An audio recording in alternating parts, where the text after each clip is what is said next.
저희 시니어 정보쇼에서는 기초연금에 대한 다양한 정보들을 드리고 있는데요. 얼마 전 한 시니어분께서 메일로 이런 이야기를 보내오셨습니다. 그분의 사연은 이렇습니다. 우연히 친구에게 돈을 은행에 넣어두면 기초연금을 못 받는다는 이야기를 듣고 당장 은행에 가서 돈을 일부 인출해서 집에 보관을 하고 있다는 것입니다. 혹시 세무조사에 걸리거나 기초연금 자격에 미달될까봐 불안해서 매일 조금씩 돈을 찾아서 집안 어딘가에 보관하신다고 하는데 주민센터에 물어보고 싶어도 이런 부분이 괜한 의심을 살까 물어보지도 못한다는 것이었습니다.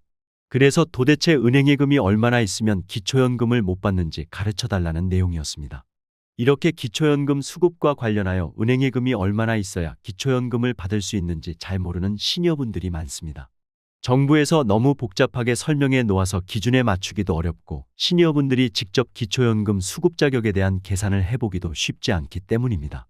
그래서 오늘은 기초연금에 반영되는 두 가지 재산, 일반재산과 금융재산 중 금융재산에 대해 알려드리려고 합니다.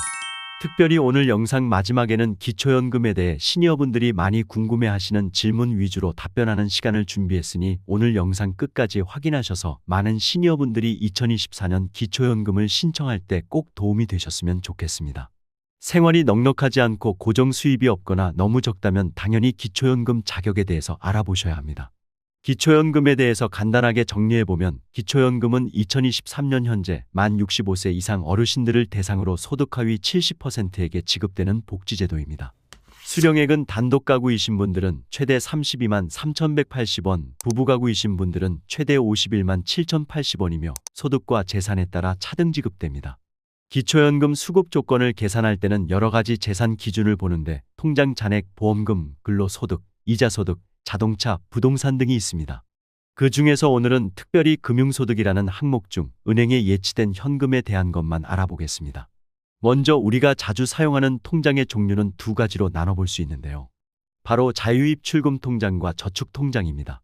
첫 번째는 그때그때 입출금해서 쓰는 자유입출금 통장인데 흔히 요구불 예금이라고도 합니다. 이런 통장은 3개월 동안 평균 잔액을 기준으로 조사합니다. 두 번째는 적금이나 정기예금으로 목돈을 저축해놓고 이자를 받는 저축통장인데 이런 통장은 재산을 조사할 때는 최종 잔액 또는 총 납입액을 기준으로 조사를 합니다. 이외에 주식이나 보험증권, 채권 등이 있는데 오늘 영상에서는 통장에 있는 금융재산에 대해서만 알아보겠습니다. 금융재산에 대한 조사는 매년 상반기, 하반기로 나누어 2회 실시하고 있으며 조사 때마다 수급 자격 조건이 안 돼서 탈락하실 수도 있고 다음 조사 때 조건이 되면 다시 받을 수도 있기 때문에 기초연금은 매번 신청해 보시는 것을 저는 추천드립니다. 지금부터는 계산하는 법을 알려드리겠습니다. 먼저 다른 재산은 아무것도 없고 근로소득도 없다는 가정하에 계산해 보겠습니다. 예를 들어 통장에 현금 1억이 있는 경우를 계산해 보겠습니다. 먼저 재산을 소득으로 환산하는 재산의 소득 환산액을 계산할 때는 금융재산의 경우 2천만 원을 기본 공제해 주는데요.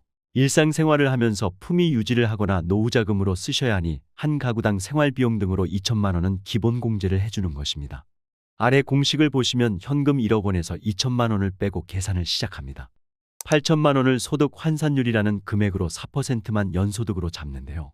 이렇게 계산을 하면 8천만 원의 4%가 320만 원이 나오게 됩니다. 1년을 기준으로 보기 때문에 12개월로 나누면 한 달에 26만 6천 원이 소득인정액으로 계산됩니다. 여기에 추가로 이자소득이 잡힌다고 가정해 보겠습니다.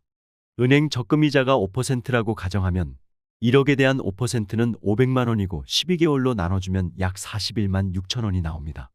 이자 소득은 4만 원을 공제해 주는데요. 그것을 제외하고 남은 이자소득은 37만 6천 원이 되겠습니다.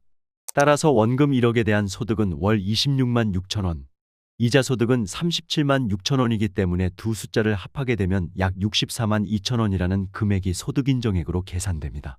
통장에 1억이 있고 이자가 5%라면 최종 월소득인정액은 64만 2천 원이 됩니다. 단독 가구인 경우 기초연금 소득인정액이 월 202만 원 이하면 대상자가 되고 부부 가구인 경우는 기초연금 소득인정액이 월 323만 원이 하면 기초연금 지급 대상이 됩니다. 그러나 요즘 금리가 높다고는 하지만 5%까지 주는 자유입출금 통장은 찾아볼 수 없습니다. 대출금리는 자꾸 오르지만 예적금 금리는 생각보다 높은 상품을 찾기 어려운 것이 사실입니다. 그래서 일단 입출금 통장의 이자는 계산하지 않고 현금만 가지고 있을 경우를 최종적으로 계산해보면 단독가구 기준 6억 원 정도 통장에 있어도 지급 대상이 되시며 부부가구 기준은 9억 원 정도 통장에 있어도 지급 대상이 되십니다. 이 계산은 다른 소득 없이 통장에 있는 돈만을 계산했다는 점 다시 한번 확인해 주시기 바랍니다. 그렇다면 처음에 소개해드린 시니어분처럼 은행 계좌에 현금이 많을 때 조금씩 인출한 후에 기초연금을 신청하면 받을 수 있을까요? 정답은 은행에서 현금을 찾은 경우에도 기록이 남기 때문에 만약 조사를 하다가 현금을 찾은 내역이 발견될 경우에는 이에 대해 소명을 해야 하는데 소명되지 않으면 기초연금 대상자에서 제외될 뿐 아니라 자식에게 상속했다는 것으로 간주되어 상속세까지 낼 수 있기 때문에 이 점은 유의하셔야 합니다. 마지막으로 기초연금과 관련하여 시니어분들이 많이 하시는 질문 몇 가지에 대해 간단한 답변을 드리겠습니다. 첫 번째 질문입니다. 성인이 된 자녀가 용돈으로 매달 내 통장에 일정 금액을 이체해 주는데 이것도 소득으로 잡힐까요? 정답은 이체를 하게 되면 소득은 아니지만 금융재산으로 잡히게 됩니다. 이럴 경우 이체를 하는 것보다는 현금으로 드리는 것이 훨씬 유리합니다. 두 번째 질문입니다. 기초연금을 신청하기 전에 가지고 있던 돈을 자녀들의 통장에 나눠 입금을 했는데 그래도 괜찮은 건가요? 정답은 기초연금을 받기 위해 합법적 증여가 아닌 다른 방법으로 증여를 했을 경우는 나중에 증여세를 내야 하며 3개월 동안 계좌 이체 내역이 있다면 조사를 받을 수도 있으니 이런 부분은 정말로 조심하셔야 합니다. 세 번째 질문입니다. 자동차를 새로 샀는데 이것도 기초연금을 받는데 영향이 있나요? 정답은 3000cc 이상 또는 4천만 원 이상의 승용차가 이에 해당됩니다. 자동차를 구매할 경우 소득인정액이 100%로 반영되기 때문에 4천만 원짜리 신차를 구매 시 월 소득이 4천만 원으로 책정되고 당연히 기초연금에서 제외됩니다. 단, 신차 구입한 지 10년이 지났거나 중고차를 구매한 경우 중고차 시세를 기준으로 계산하게 됩니다. 네 번째 질문입니다.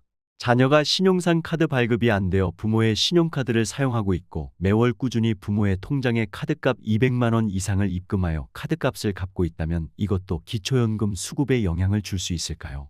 정답은 영향을 줄 수 있습니다.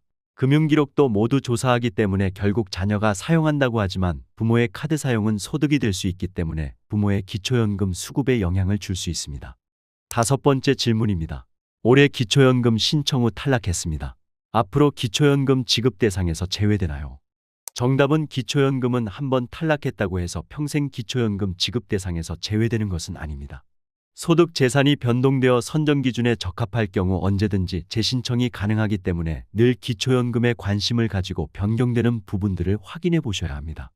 2024년에도 기초연금 관련 변경되는 부분이 있다면 저희 시니어 정보쇼에서 빠르게 소개해 드리겠습니다. 오늘 영상 도움이 되셨나요? 도움이 되셨다면 주변 지인분들께도 오늘 영상 많이 공유해 주시고요. 저는 다음 시간에 시니어분들께 더욱더 도움되는 정보로 다시 찾아오겠습니다.